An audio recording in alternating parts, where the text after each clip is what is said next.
അനധികൃത സ്വത്ത് സമ്പാദന കേസിൽ ADGP MR അജിത് കുമാറിന് ക്ലീൻ ചിറ്റ് നൽകിയ സംഭവത്തിൽ നിർണായക ചോദ്യങ്ങളുമായി ഹൈക്കോടതി. ADGPക്കെതിരെ ആരാണ് അന്വേഷണം നടത്തിയത് എന്ന് ഹൈക്കോടതി ചോദിച്ചു. ജൂനിയർ ഉദ്യോഗസ്ഥൻ അന്വേഷിച്ചതിൽ അസ്വാഭാവികതയില്ലേ? കീഴുദ്യോഗസ്ഥൻ ക്ലീൻ ചിറ്റ് നൽകിയത് ശരിയായില്ല. ഹൈക്കോടതി ജഡ്ജിക്കെതിരെയുള്ള അന്വേഷണം ജില്ലാ കോടതി ജഡ്ജി നടത്തിയതുപോലെയാണിത്. സർക്കാർ ഉദ്യോഗസ്ഥർക്കെതിരെ കേസെടുക്കുമ്പോൾ പാലിക്കേണ്ട നിയമങ്ങൾ പാലിച്ചിട്ടുണ്ടോ എന്ന് പരിശോധിക്കേണ്ടതുണ്ട് എന്നും കോടതി വിലയിരുത്തി. തനിക്ക് ക്ലീൻ ചിറ്റ് നൽകിയ റിപ്പോർട്ട് അസാധുവാക്കിയ തിരുവനന്തപുരം വിജിലൻസ് കോടതിയുടെ ഉത്തരവ് റദ്ദാക്കണമെന്നാണ് MR അജിത് കുമാർ നൽകിയ ഹർജിയിലെ ആവശ്യം. കേസിൽ നാളെ വിധി പറയും.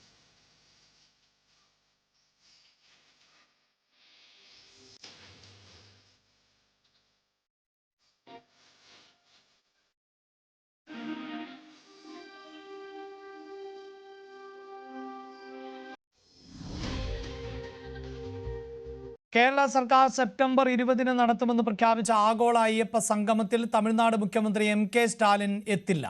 പകരം തമിഴ്നാട് ദേവസ്വം മന്ത്രി PK ശേഖർ ബാബുവിനെ ആണ് വിട്ടുനൽകുക. ആഗോള അയ്യപ്പ സംഗമത്തിലെ മുഖ്യാതിഥിയായാണ് സ്റ്റാലിനെ ക്ഷണിച്ചിരുന്നത്. ദേവസ്വം മന്ത്രി VN വാസവൻ നേരിട്ട് പോയാണ് ക്ഷണിച്ചത്. വിദേശയാത്ര കഴിഞ്ഞ് മടങ്ങിയെത്തുന്ന സമയത്തെ തിരക്ക് ചൂണ്ടിക്കാട്ടിയാണ് പകരം പ്രതിനിധിയെ അയക്കുന്നത് എന്നാണ് അറിയുന്നത്. ആഗോള അയ്യപ്പ സംഗമത്തിൽ സ്റ്റാലിൻ എത്തുന്നതിന് എതിരെ സംഘപരിവാർ സംഘടനകൾ എതിർപ്പ് ഉന്നയിച്ചിരുന്നു. ഇതേ ചൊല്ലി BJP സംസ്ഥാന അധ്യക്ഷൻ രാജീവ് ചന്ദ്രശേഖറും വിദ്യാഭ്യാസ മന്ത്രി V ശിവൻകുട്ടിയും കൊമ്പുകോർക്കുകയും ചെയ്തിരുന്നു. കഴിഞ്ഞ ദിവസം രാജീവ് ചന്ദ്രശേഖറിന്റെ പ്രതികരണം ഉണ്ടായത് നാസികളുടെ ജൂതന്മാരുടെ സമ്മേളനത്തിന് ഹിറ്റ്ലർ എത്തുന്നത് പോലെ ആണ് MK സ്റ്റാലിനും ഉദയനിധി സ്റ്റാലിനും ഈ സമ്മേളനത്തിന് എത്തുന്നത് എന്നുള്ളതാണ്. ഉദയനിധി സ്റ്റാലിൻ്റെ പരാമർശം പ്രത്യേകിച്ച് ഹൈന്ദവ വിരുദ്ധതയായിരുന്നു എന്ന് രാജീവ് ചന്ദ്രശേഖർ പറഞ്ഞുവെച്ച സാഹചര്യം ഉണ്ടായി.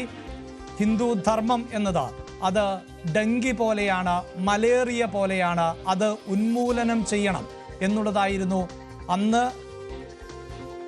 ഈ പ്രതികരണമായി ഉദയനിധി സ്റ്റാലിൻ നടത്തിയത്. അങ്ങനെയുള്ള ഉദയനിധി സ്റ്റാലിനെ ഒപ്പം ഹൈന്ദവ വിരുദ്ധത പ്രചരിപ്പിക്കുന്ന MK സ്റ്റാലിനെ കേരളത്തിലേക്ക് എത്തിക്കുകയാണെങ്കിൽ, ആഗോള അയ്യപ്പ സംഗമത്തിന് മുഖ്യ അതിഥിയായി എത്തിക്കുകയാണെങ്കിൽ തടയും എന്നുള്ളതായിരുന്നു BJPയുടെ സംസ്ഥാന അധ്യക്ഷൻ രാജീവ് ചന്ദ്രശേഖറിന്റെ പ്രതികരണം.